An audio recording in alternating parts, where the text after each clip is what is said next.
birthday, everybody. Yes. We've You been guys got any waiting big for plans this for the day. weekend? No. No, but we have been waiting for this day, Friday, Juneteenth. Juneteenth. We've been waiting for this day. We got our t-shirts on. Brandon, let's see the bottom of your t-shirt. Yeah, representing Kaepernick today. I love that. I love it too. Credit for the moment we're in right now. People finally waking up. I think he kind of started the conversation. Yeah. Yes, I have always loved a good conscious tea. Well, I like yours too. Black wealth matters. Yes. It does. Indeed, it does. Yeah. Very nice, guys. Very nice. Going to be a very nice day outside today, too, especially if you like a little heat, because we're going to have plenty of that again today. It was a scorcher yesterday as well. Live look outside at Grant Park right now.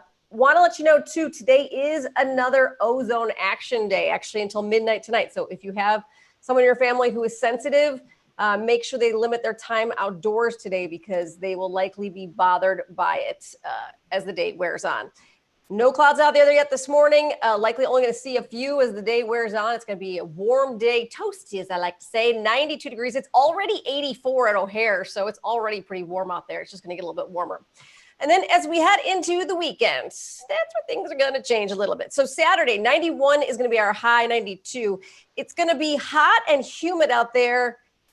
And then there's also the chance for scattered thunderstorms and showers. That's likely into the later afternoon, overnight hours on Saturday. On Sunday, high 85. We're going to have some sun, some clouds, and then we've got some scattered thunderstorms and showers out there as well. Now, the good news is it will likely be just in the morning. Looks like your afternoon. There might be a couple out there, but it should not be a complete washout. You should get some time outside on Sunday, so that is good. On Monday, warm again. Scattered storms are possible on Monday, high of 88 degrees. Tuesday, a little bit cooler. Your humidity levels will drop a bit, high of 80. Then Wednesday, we're going to get up to about 78. Again, showers and thunderstorms. There's always that possibility. We're in that time of year. And Thursday, 82 will be your high. Again, some chance of showers and thunderstorms. So really every day there is a chance, but over the weekend is your greatest chances. It gets a little bit less so as we head into the work week. Okay. I like to see the downturn, it getting cooler. I prefer cooler temps. I'm with you. 80 is perfect. Yeah. Yes, 85. You want an occasional beach day, but not all the time. If you're going to the beach, if you have to work out in it, not so fun. No, because you got to breathe. Yeah, right. I need oxygen. Yes. Okay, guys, let's keep it moving. It being June 19th, millions will be observing Juneteenth, which is a holiday celebrating the end of slavery here in the United States. Reverend Al Sharpton will be delivering a speech in Tulsa. Tulsa is the site of where a white mob destroyed Black Wall Street. That happening in 1921. Trump was expected to have a rally around this time, except he moved it to tomorrow because he got pushback for it, given the fact that it was Juneteenth. Trump also implied in a Wall Street Journal interview Wednesday that no one even knew about Juneteenth until the controversy over his rally, and he's taking credit for being the one that has brought Juneteenth into the discovery of America. He has. Of course he is. Yeah. He said he made Juneteenth popular. He made it popular. I think he just learned about it this year, so now he's saying he made it popular because he just learned about it. Well, I'm thinking he means his base. I think his large base, maybe it's new to them, and he thinks he made it popular to his base. But a lot of us have been knowing about this since the 1800s. I mean, yeah, there's been a debate for years about making it a national holiday. So, Yeah. And I'm sure there are some people out there that didn't know about it or didn't know much about it. So I am glad that it is in the realm, aside from President Trump. I'm glad that it is on people's forefront, that it's being talked about in the media. A lot of companies are observing it. A lot of companies are having off today in observance of this holiday. So I'm just so happy that it is a part of the conversation.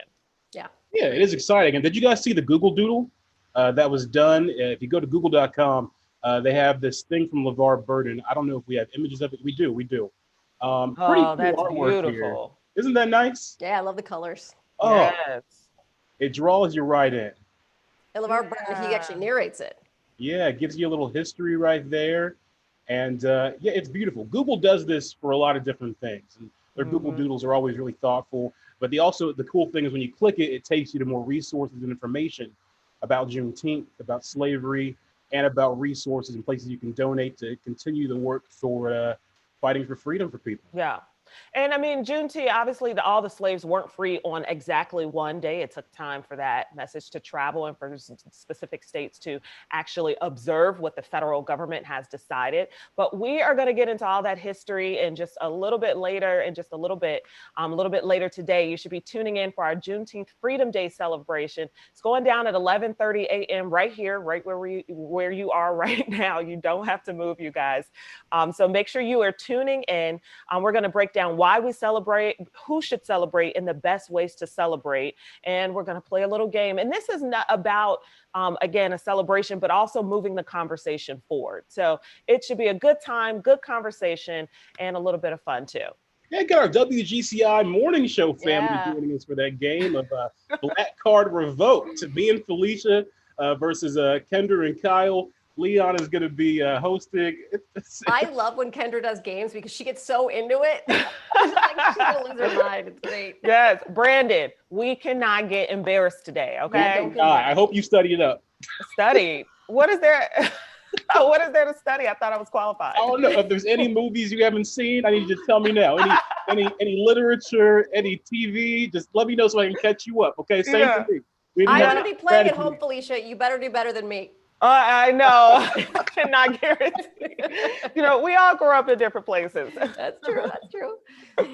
All right, guys. I wanted to get you going on another story here. John Bolton with some bombshells in his new book, and the White House calling him treasonous because of it. They say he's a traitor for his book about Donald Trump, and they are actually suing to stop this book from being published, yet it was reviewed and approved by the White House before. So what changed? A lot of different allegations about China, some allegations about Trump's dealings with the press.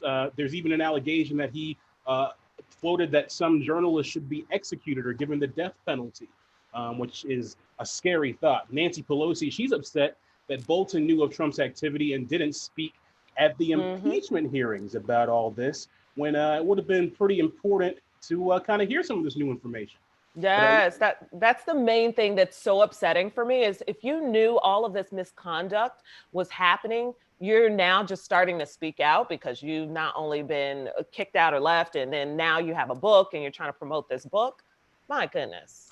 I don't understand that they're trying to get this pulled now. They've had the book for 6 months, the White House did. All the media outlets already have the book. Like, they actually had a reporter on Tuesday in a press conference with the president holding the book and asking him questions about it. I'm like, what is going on? And, we're seeing the same trend, a former Trump official leaves, they have this tell-all, exposing things, and Donald Trump says, oh, they're a loser, they're a liar. Well, then why are you hiring these people? If you did you see Tara Reid from, I think it's CBS or ABC, I can't remember, but she literally asked, and she yelled it because she wasn't really part of the meeting, but she was there to observe. She's like, why do you keep hiring morons? And pretty much. If that's what you're calling them after they leave, then, it's a concept. You can just do it on drumbeat. Every single time somebody leaves, there's going to be a book or an interview or something, some shocking tell-all, and they're going to be horrible turn on them. Yeah. Well. Moving on to other news, in an effort to get the city moving back in a little bit more of a normal direction, the city is expected to start offering cabbies cash to protect themselves. The plan, to be announced later on today, will offer eligible cab drivers $200 per year in reimbursements for PPE. That includes face coverings, disinfecting products, partitions, among other things. Another sign of normalcy in the city also, the CTA and PACE are about to start collecting fares again. So starting Sunday, CTA customers are going to have to pay up and will board the buses at the front instead of the rear door as they've been doing since the pandemic hit. Suburban PACE will require fares starting on Monday. Riders and drivers will be masked and new cleaning plans have been implemented. The number of riders on buses also will remain limited. So look, things are getting back to normal in the city. Seems like it. And I haven't taken public transportation. I don't have a car in the city, but I haven't taken it since mid-March. Yeah. It's for a lot of people because, and we've seen that in the numbers, ridership has slowed down. And because of that, it's hurt. It's hurt the bottom line. So at some point you do have to get back started to some degree. Yeah. I mean, they were hurting so bad already. Yeah. I just have fingers crossed. I can appreciate how slow. I know it's been tough for a lot of people, but I can appreciate how slow we have moved in our phases to reopen. And for the states that went faster, you know, they've seen a surge. And I just wonder if that's going to happen here. Of course, fingers crossed. Yeah, you hope not. You know, like another instance that, like here they're doing with the buses, so people can get on the buses, but then the distance they can get to the bus driver while the bus is moving is much further than it used to be. So like you can't stand up and hang on that bar before your stop. You got to stay back. You know, it used to be if it was really packed, you could be all up on the bus. All about it, right? On them. Good conversation. Brandon, look at Brandon trying to get some free rides. Yeah, not anymore. Yeah, right. All right, hey guys, Deanna Gutierrez is joining us now to talk about another usage for cannabis. And we were talking about cooking with cannabis. And it is something that a number of chefs in Chicago are doing. And there's even been a bit of a contest, I believe. Hey, Dee. Hey guys, good morning. Yeah, so let's talk about this. The show Cooked with Cannabis came out April of this year. And if you're watching it or you plan to watch it, this might be a spoiler alert for some of you guys. Chicago chef Manuel Mendoza took home the title, won $10,000. But he tells me that the Netflix experience that he had was much more than just being on the show. This was an opportunity for him to demonstrate and show us how he came up in this industry. I knew they were going to see this and see like, holy shit, there's pupusas on Netflix and this guy won and he's putting weed in it. Chicago chef Manuel Mendoza was recently featured in the Netflix series Cooked with Cannabis, creating dishes that reminded him of home, Mexico, and El Salvador. Using traditional spices and flavors, he was able to invite younger generations to picture themselves in his shoes. I want my dishes to be able to communicate that message without even having to say anything. Like I'm with you, I'm in solidarity with you. Somebody like you can be in this place. But Mendoza's journey into cannabis-infused food wasn't easy. I had literally nothing to start off with, but just like a hope and like a dream that, you know, cannabis could be something that is accepted in my industry, but across the board. On January 1st, weed became legal here in the state of Illinois, and no one really bats an eye at infused foods anymore. But that wasn't always the case. Then if I told anybody I was doing this, it's like, you're stupid, get a real job. Like, this is like, stop wasting your life. Through the ups and the downs, Mendoza succeeded by opening up Herbal Notes in 2017. Not only is it a place for all generations to experience cannabis-infused meals, but also to even the playing field in this growing industry. It's about changing the whole perception of what this plant is and what it can do. First thing first is stop calling it a drug. My whole mission really here is to be able to bridge those gaps between different communities of color, especially the Latino community, to have equity in cannabis. Most importantly, Mendoza wants to start the conversation among Latino families who may have negative views of the plant. Mexicans brought it here, and we were really the first ones to be demonized by it. That's where the whole term marijuana came from.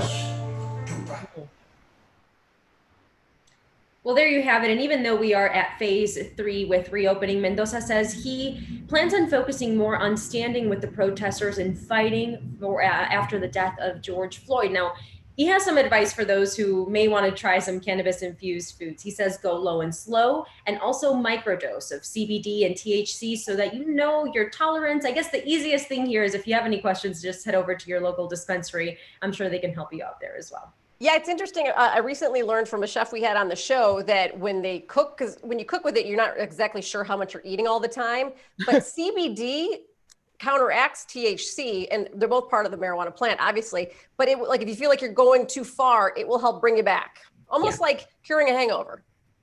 Yeah, no, absolutely. And he has this really cool concept. It's called Herbal Notes. If we can get that full screen up here, so that everyone can see it. He wants to let everyone experience, right, what cannabis infused foods actually is. A lot of people kind of turn their heads and they're like, I don't want to try it. But this is like the most standard entry level that you can get.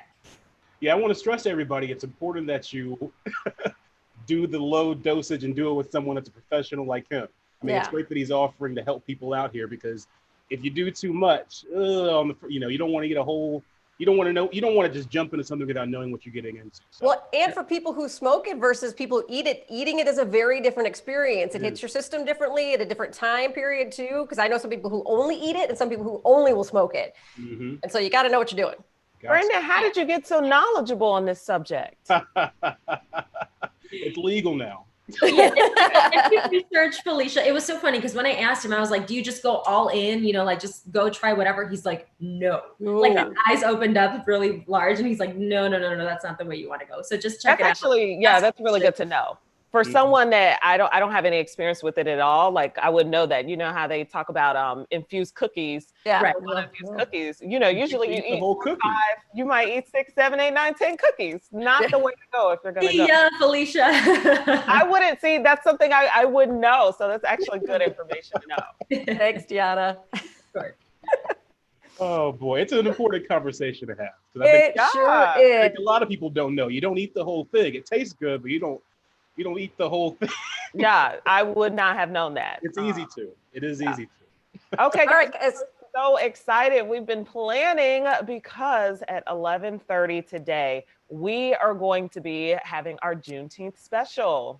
I can't wait. It's going to be a lot of fun. 11:30. You do not want to miss it. Going to have some information about what Juneteenth is about, a great panel discussion about how we move forward. We're going to have some cocktails, some fun, and some games with our WGCI morning show fam. It's going to be Hey, but don't forget, we actually start at 9 o'clock, and we're going to be talking to some kids who've been recently involved in Black Lives Matters protesting, talking to them about why it's so important to have their young 11. voices heard. 11.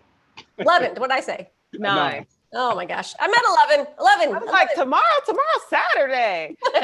11 a.m. We start at 11 a.m. We'll to see. special at 11:30. Sweet. All right.